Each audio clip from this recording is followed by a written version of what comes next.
বন্ধুরা, দুনিয়াতে যখন কোনো ব্যক্তি অপরাধ করে তখন পুলিশ তাকে গ্রেফতার করে আর তার অপরাধ অনুসারে তাকে প্রাপ্ত শাস্তি দেওয়া হয়। বর্তমানে অধিকাংশ অপরাধীর শুধুমাত্র জেলই হয়ে থাকে, কিন্তু ইতিহাসে এমনও অনেক যুগ রয়েছে যে সময় অপরাধীদের এমন শাস্তি দেওয়া হতো যেটা আপনি বর্তমানে বসে কল্পনাতেই আনতে পারবেন না। তাই আজকের ভিডিওটি আমি আপনাদের দেখাবো ইতিহাসের সবচেয়ে জঘন্যতম এবং ভয়ানক কিছু অপরাধীদের শাস্তি। তাই ভিডিওটি সম্পূর্ণ দেখার অনুরোধ রইল, কিন্তু এর পূর্বে এখনও যারা আমাদের চ্যানেলটি সাবস্ক্রাইব করেনি তারা সাবস্ক্রাইব করে ফেলুন। Chair of torture. বন্ধুরা, চেয়ার অফ টর্চার এমন এক ধরনের প্রক্রিয়া ছিল যেটা 5th সেঞ্চুরি থেকে সাল 1800 পর্যন্ত চায়না এবং ইউরোপে সবচেয়ে বেশি ব্যবহার করা হতো।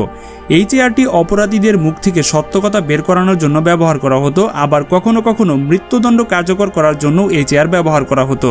যারা সাধারণত কালো জাদু, রেপ এবং খুন করে হাতে নাতে ধরা খেত তাদেরকে শাস্তিস্বরূপ এই চেয়ারে বসিয়ে মৃত্যুদণ্ড শাস্তি দেওয়া হতো। এই চেয়ারটি মূলত বানানো হয়েছে কাঠ দিয়ে, আর এটার সম্পূর্ণ দেহ জুড়ে তীক্ষ্ণ সুইয়ের মতো ধারালো 1500-র মতো কিল লাগানো রয়েছে। জোর জবরদস্তি করে অপরাধীদের এই চেয়ারে বসানো হতো আর তার অপরাধ স্বীকার করার জন্য ফোর্স করা হতো।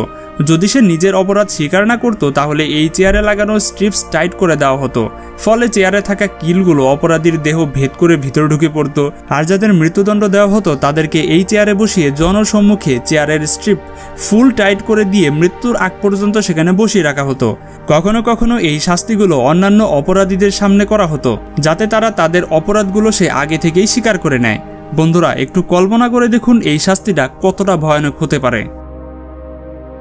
Coffin punishment.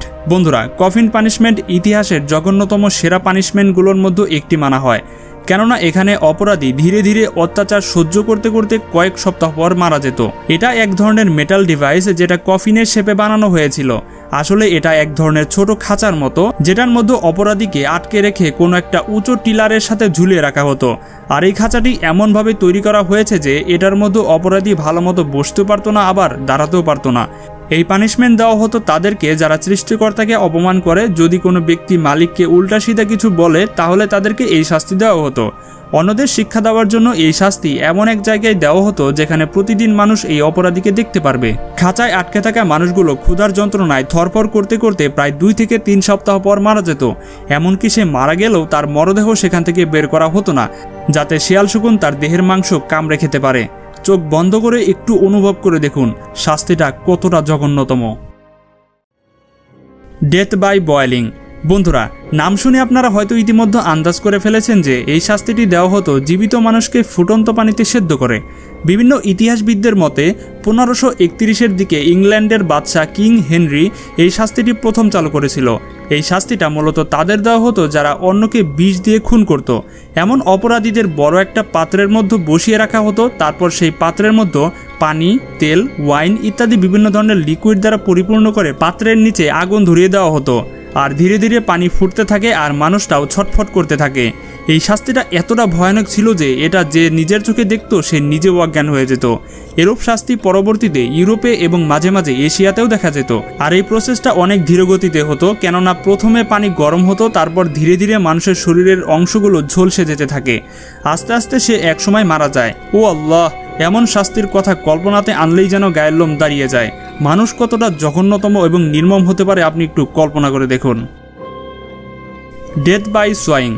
বন্ধুরা, যদি আমরা করাতের কথা বলতে যাই তাহলে এটা বড় বড় গাছ কাটার জন্য ব্যবহার করা হয়, কিন্তু আপনি বিশ্বাস করবেন কিনা জানি না, ইতিহাসে এমনও শাস্তি রয়েছে যেখানে এই করাত দিয়ে মানুষগুলোকে জীবন্ত 2 টুকরো করা হতো।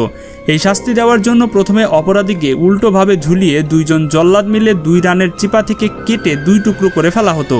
এই শাস্তিটা এতটাই ভয়ঙ্কর ছিল যে এটা কল্পনা করলেই হাত পা ঠান্ডা হয়ে যায়। ঐতিহাসিকদের মতে এই শাস্তি শুরু হয়েছিল এনসেন্ট ইরানে। তারপর এই টেকনিকটি সম্পূর্ণ দুনিয়াতে বিভিন্ন অপরাধীদের শাস্তিস্বরূপ ব্যবহার করা হয়। এই মেথডের সবচেয়ে বেশি ব্যবহার হয় ইউরোপে। এই মেথডে লাস্ট 1848 সালে ইউরোপের হাঙ্গেরিতে ব্যবহার করা হয়েছিল। সে সময় হাঙ্গেরির অনেক অপরাধীকে এরকম শাস্তি দেওয়া কমন একটা বিষয় ছিল। হেড ক্রোশার। বন্ধুরা, এখন যে টর্চার ডিভাইসটি আপনারা দেখতে পাচ্ছেন এটাকে হেড ক্রুশার বলা হতো। এই টেকনিকটি রোমান এম্পায়াররা তাদের শত্রুদের মুখ থেকে তথ্য বের করার জন্য ব্যবহার করে। পাশাপাশি এই টেকনিকটি মৃত্যুদণ্ড দেওয়ার ক্ষেত্রে ব্যবহার করা হয়। আসলে ক্যাথলিক মাযহাবের পাদ্রী তাদের ধর্মের লোকদের ইবাদত করার জন্য ফোর্স করত। যদি কেউ তাদের কথা না মানত তাহলে এই টর্চার ডিভাইসটি দিয়ে শাস্তি দেওয়া হয়। এই হেড ক্রুশার স্পেন এবং পর্তুগালের পাদ্রীরা বেশি ব্যবহার করত। যারা সাধারণত বৈজ্ঞানিক ব্যাখ্যা দিত এবং জাদুটনা করত তাদেরকে এই শাস্তি বেশি দেওয়া হয়। এই ডিভাইসটি মেটাল দিয়ে তৈরি করা হয়েছিল। এটার মধ্যে অপরাধীকে বসিয়ে তার মাথা এটার সাথে আটকে এটার উপরে স্ক্রু টাইট করা হতো। এই টেকনিকটি এতটাই পেইনফুল ছিল যে যারা এই শাস্তির সম্মুখীন হয়েছে তারা অধিকাংশরাই তাদের গোপন তথ্য দিয়ে দিয়েছে। আর যাদেরকে মৃত্যুদণ্ড দেওয়া হতো তাদের ক্ষেত্রে স্ক্রু ততক্ষণ পর্যন্ত টাইট করা হতো যতক্ষণ না ব্যক্তিটির মৃত্যু হয়। ইতিহাসবিদদের মতে 1400 সাল পর্যন্ত এই শাস্তির ব্যবহার হতো। সত্যি অনেক পেইনফুল একটা শাস্তি। Spanish donkey.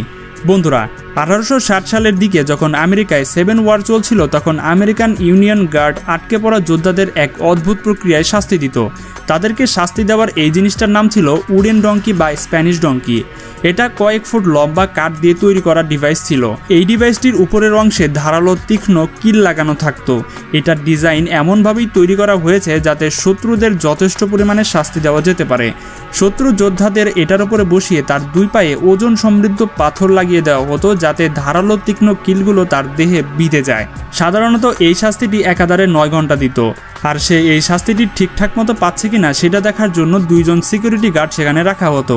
অনেক ইতিহাসবিদদের মন্তব্যে জানা যায় এই প্রক্রিয়াটি শুধুমাত্র শাস্তি না, কখনো কখনো মৃত্যুদণ্ডের জন্য ব্যবহার করা হয়। আর যাদেরকে এই শাস্তিটি দিনে 2 ঘন্টাও দেওয়া হতো তারা আর ভালো মতো কখনো চলাফেরাই করতে পারতো না। সত্যি এরকম শাস্তি কিভাবে যে তারা উদ্ভব করলো সেটা ভাবলেই গায়ে কাঁটা দিয়ে ওঠে। ইম্পাল্ট। বন্ধুরা, ইম্পালমেন্ট হলো শাস্তি দেওয়ার এমন একটি প্রক্রিয়া যেখানে অপরাধীদের অনেক জঘন্যভাবে মৃত্যুদণ্ড দেওয়া হতো। এই শাস্তি দেওয়ার প্রক্রিয়াটি 1772-এর দিকে শুরু হয়েছিল। এই শাস্তি দেওয়ার প্রক্রিয়াটি এনসিয়েন্ট ইজিপ্টে বেশি দেওয়া হতো। এই শাস্তি দেওয়ার জন্য প্রথমে একটা পেন্সিলকে তীক্ষ্ণ ধারালো বানানো হতো। তারপর সেটা মাটির ভেতরে পুঁতে তীক্ষ্ণ অংশে গ্রিজ লাগিয়ে সোজা করে রাখা হতো। এরপর অপরাধীকে এটার উপর বসিয়ে দেওয়া হতো এবং আস্তে আস্তে সেই তীক্ষ্ণ অংশটুকু অপরাধীদের সম্পূর্ণ শরীর ভেদ করে ঢুকে যেত। আর কিছুক্ষণ পর সে মারা যেত। কয়েক শতক আগেও এই শাস্তিটি তাদের দেওয়া হতো যারা তাদের মালিকের হুকুম মানত না। লিংচি। বন্ধুরা, চায়নার ভেতরের বিশ্বাসঘাতক মানুষগুলোকে এমন শাস্তি দেওয়া হতো যেটা সে সময় শত্রুপক্ষ কেউ দিত না। এই প্রক্রিয়াকে লিংচি বা ডেথ বাই 1000 কাটও বলা হয়। এই শাস্তি দেওয়ার প্রক্রিয়ায় অপরাধীকে বেঁধে তার শরীরের বিভিন্ন অংশ টুকরো টুকরো করে কেটে ফেলা হতো। আর এই প্রসেস সেই সময় পর্যন্ত চলতে থাকতো যতক্ষণ না ব্যক্তিটি মারা যায়। ইতিহাসবিদদের মতে এই প্রক্রিয়ায় অপরাধীর শরীরের প্রত্যেকটা অংশ টুকরো টুকরো করে কাটা হতো। তারপর তাকে ছেড়ে দেওয়া হতো মৃত্যুর আগ পর্যন্ত। এই শাস্তিটি চায়নার পাশাপাশি ভিয়েতনাম এবং কোরিয়াতেও দেখা গিয়েছিল। এই শাস্তিটি সাধারণত তাদের দেওয়া হতো যারা অন্যায়ভাবে অন্যদের খুন করত। এখনও যারা আমাদের চ্যানেলটি সাবস্ক্রাইব করেননি তারা সাবস্ক্রাইব করে ফেলুন। তো দেখা হচ্ছে পরবর্তী পর্বে। আজকের মতো এখানেই বিদায়। আল্লাহ হাফেজ।